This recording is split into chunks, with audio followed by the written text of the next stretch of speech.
I will never forget Natalia or the choices that were made that night. I wish I could just pick up the phone and call her or just text her and tell her how I miss her.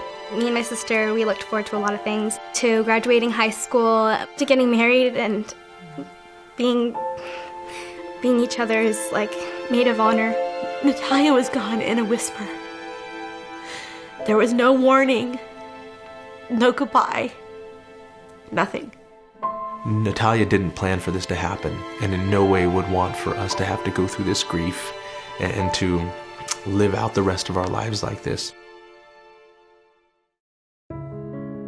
I've always looked up to my sister, and the way she did things was amazing. So when I saw what she did, I knew I wanted to be just like her, like when she tried out for cheer. She was an exciting cheerleader. She was really amazing. She was always full out, always had energy, always knew her material.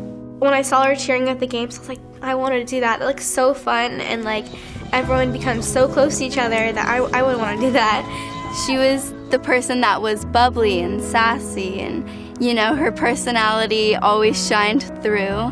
She was definitely a person that I could tell everything to and who would help me with a lot of my problems. People gravitated towards her. She really just loved to entertain and know people and observe people. She was a bright, shining star. She really was. Natalia was a go-getter. Natalia wouldn't settle for no. She did everything and wanted to experience life. She always talked about the future. Everything from what she was going to wear to the prom, to when she was going to drive, what kind of car she was going to get, where she was going to college, but she had very defined goals.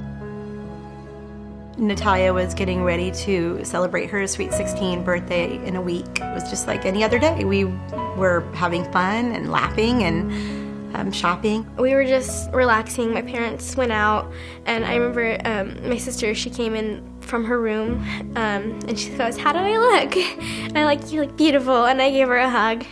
Natalia had gone out with her friends. We were under the impression that an adult was driving, but an adult was not driving. A child with a provisional license was driving. At 9:45, she sent me a text and said, "We're on our way home, Mom." And my last words to her were, "Okay."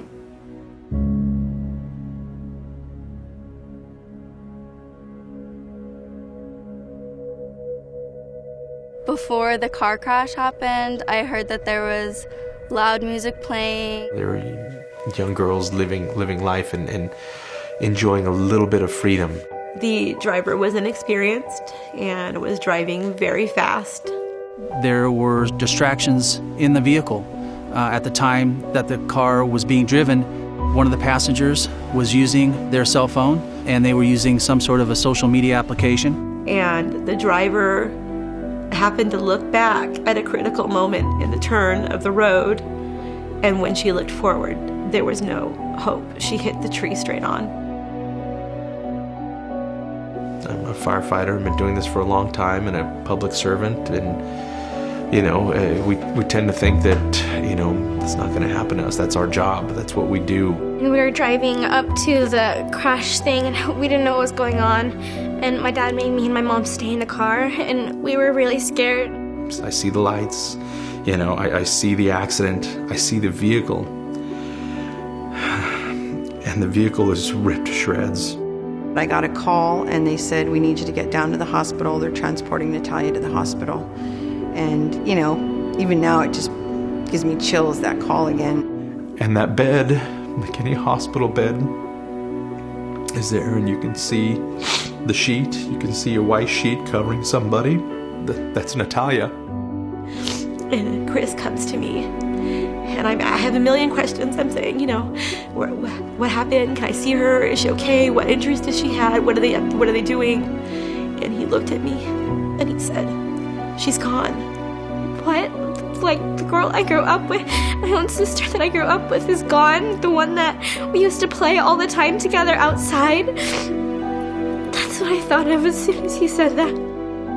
There are no words for losing a child, and how that affects your other children, how that affects their friends, how that affects their grandparents. It's a hole. It's a loss. It will never be recovered.